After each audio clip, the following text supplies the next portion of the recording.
আসসালামু আলাইকুম। যে যেখানে আছেন আশা করি সকলে খুব ভালো আছেন। তো নতুন একটি ভিডিও নিয়ে আবার আপনাদের মধ্যে হাজির হলাম। ভিডিওটি দেখতে থাকেন, আশা করি ভালো লাগবে। তো ফাতিহার আপু আজকে বাজার থেকে কালো বাউস মাছ নিয়ে আসছে, আর হচ্ছে এগুলা হচ্ছে মিনি মাছ, তারপরে হচ্ছে মলা, পুঁটি, এগুলা মাছ নিয়ে আসছে। তো এগুলি কেটে ধুয়ে তারপর রান্না করব। আর অনেকগুলো সবজিও নিয়ে আসছে। মাছ ধরছো? হ্যাঁ, এটা কি মাছ বলতে পারো?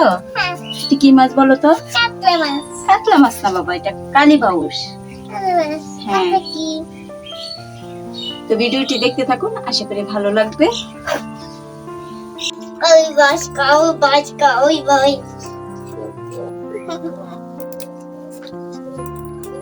বড় মাছটা কাটো, এই বড় মাছ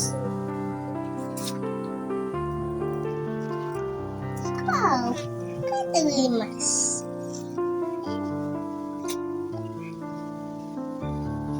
এটা দেখতে দাঁড়ি,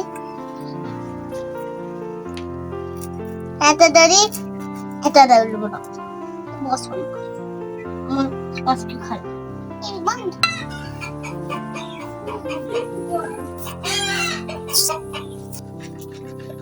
এই তো মাছ কুটা ধোয়া শেষ, এখন নিয়ে নিয়েছি রান্না করব।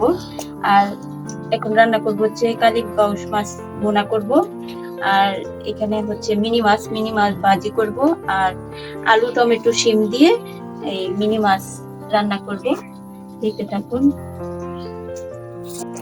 তো সবজি কাটা শেষ, এখন এক এক করে সব তরকারি রান্না করে নেব। প্রথমে বসিয়ে দেব মিনি মাছের তরকারি, দিয়ে দিলাম পেঁয়াজ কুচি আর কাঁচামরিচ কুচি, দিয়ে দেব লবণ পরিমাণ মতো, দিয়ে দেব মরিচের গুঁড়া, হলুদের গুঁড়া, ধনিয়ার গুঁড়া, দিয়ে ভালো করে এখন মাখিয়ে নেব। মাছ সরিষার তেল দিয়ে রান্না করলে খেতে বেশি ভালো লাগে। সরিষার তেল দিয়ে এখন ভালো করে মাখিয়ে নেব। খেয়ে নিলাম, এখন মাছগুলো দিয়ে দেব। এই মাছের তরকারিটা কিন্তু বেশি রান্না করা হয় শীতের সিজনে। শীতের সময় আলু টমেটো শিম দিয়ে, তারপরে ট্যাংরা মাছ কিংবা এই মিনি মাছ দিয়ে রান্না করলে খেতে ভীষণ ভালো লাগে। আর এই তরকারিটা রাত্রে রান্না করে সকালে খেলে আরো বেশি ভালো লাগে। শীতের দিন জমা হয়ে থাকে ঠান্ডায়। দিয়ে দেব এখন পরিমাণ মতো পানি। পরিমাণ মতো বলতে অল্প পানি দিতে হবে, যেহেতু তরকারিটা একেবারে শুকনা হবে। কিন্তু এরকম ভেজা ভেজা দিলাম পানি। বিসমিল্লাহ।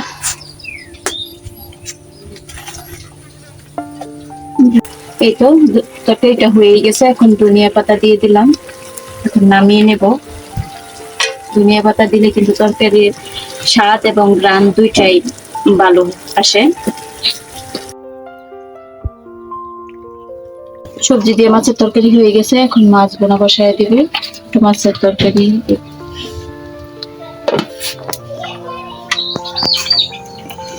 এখন দিয়ে দিব হচ্ছে পেঁয়াজ কুচি।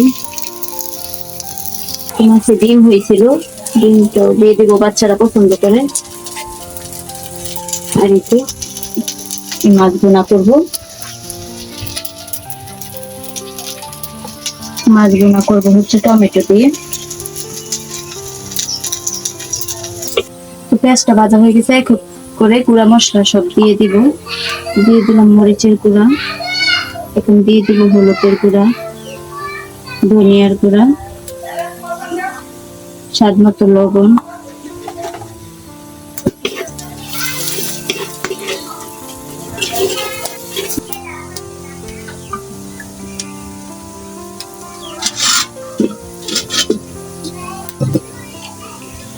দিয়ে দিব কষানোর জন্য পানি।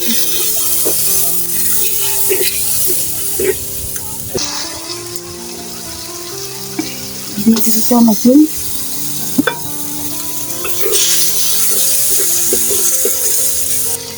মাছ দিয়ে দেবো।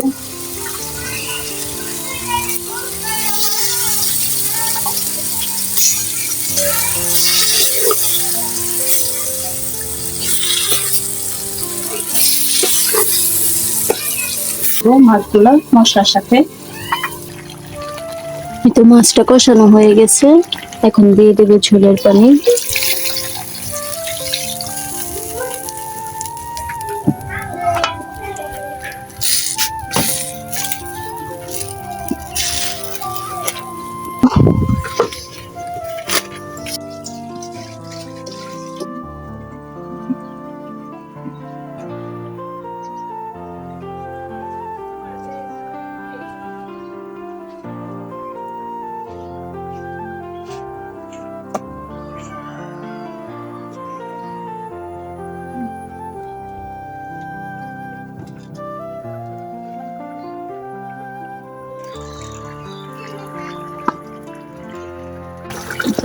বাউশ মাছের রান্না হয়ে গেছে, এখন ধনিয়া পাতা দিয়ে নামিয়ে নেব।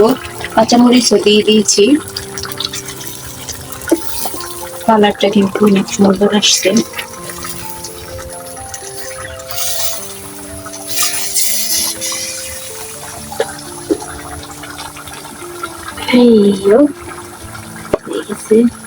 মজাদার লোভনীয় কালী বাউশ মাছের তরকারি টমেটো দিয়ে।